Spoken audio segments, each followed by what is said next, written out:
All these men have something in common. They are about 4 feet tall, and they belong to the Batwa community, a pygmy society who once shared their home with some of the wildest animals.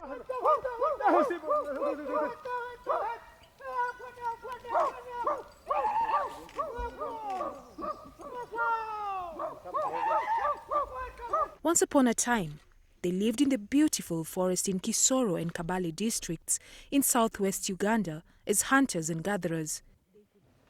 Their roots can be traced in Rwanda, Eastern Congo, Chad, and Burundi. Our origin is originally Gihanga, who had 3 sons, Gahutu, Gatwa, and Gatutsi. Today, they are recreating the lives of their ancestors by acting for tourists through a program dubbed Batwa Trail. The trail was formed in 2006 to educate tourists about cultural history. One of the actors on scene is 55-year-old Kanyakibingi Hangumimana. Kanyakibingi was born and raised in the forest until he was 27. 28 years later, the memories of his teenage life in the jungle are fresh. My past life in the forest was better than my present state of living. We used to get everything we needed, from fruits to honey to meat. All these were available. The Batwas led simple lives. There were no hospitals to go to, so medicine could be plucked from trees.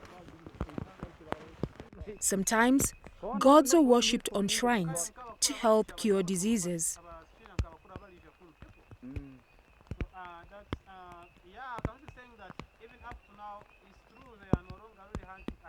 They lit fires in the bush using special kinds of sticks by rubbing them against each other.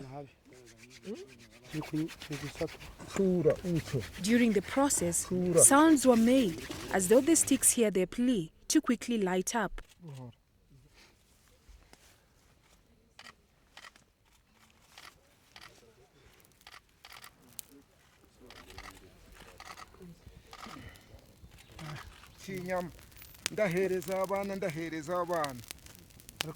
To hide away from the wild animals, they sheltered in dark caves built in the forest.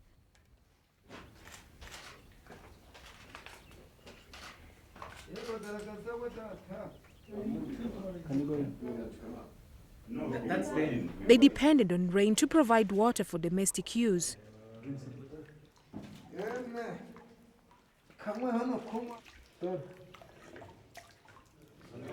While men hunted, women took care of their families at home. Currently, not much has changed for the women. Our roles as women in our community are to stay at home and take care of our husbands and children. We cook, sometimes till lands.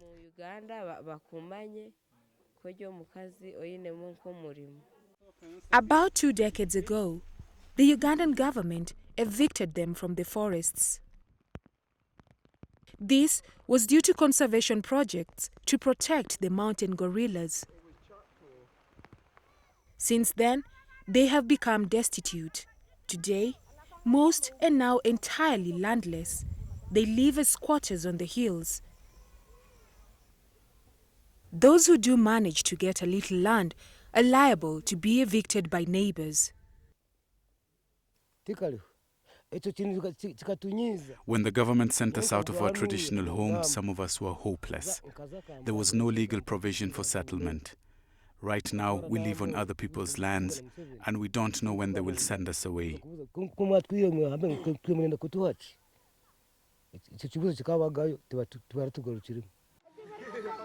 The young ones seem comfortable to carry on with their new lives. Some have had a chance to go to their only school in the area. Most days, however, the class is empty. For the older ones, life is not the same. They were happy in their natural habitat. Adapting to life outside our comfort zone has not been easy. Right now we struggle to eat. In the forests, it's not much of a hassle hunting animals. We used these bows and arrows to kill them. The standard of living in Uganda is too high.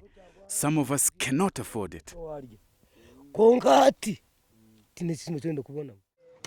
Employment opportunities here are still very few and far between. At the moment, agriculture is the economic activity. A majority live on Irish potatoes and beans. However, in the last few years, some of the Batwa have set up an organization in an attempt to improve their livelihood. Such is the Batwa Trail program. The Ugandan Wildlife Authority, or UWA, the local government of Kisoro, UTB, UNDP, and UNWTO are helping them achieve their goals. A number of them are now working for the Batwa Trail. Involve and engage the Batwa after training them and building their capacity. We use them as guides so that they maintain their culture and they also keep those fond memories of their life in the forest. Whenever we do this, there is a sharing agreement between the district local government, between UWA, and also a percentage, like 30%, that goes to the Batwa community. Whenever there is any visitor who pays, say, $80 for that project to be taken along the project. Aside from their acting skills in the bush, they sing and dance for guests.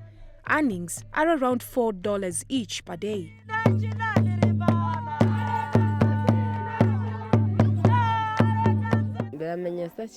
We love to sing songs to tourists. These songs are used to welcome the visitors and appreciate them for having traveled this far to come and see us. We feel special.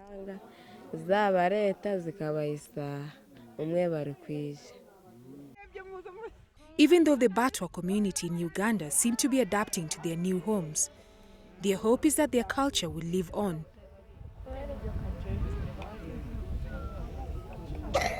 For now, all that's left of this almost forgotten tribe are the fond memories they share with each other and tourists.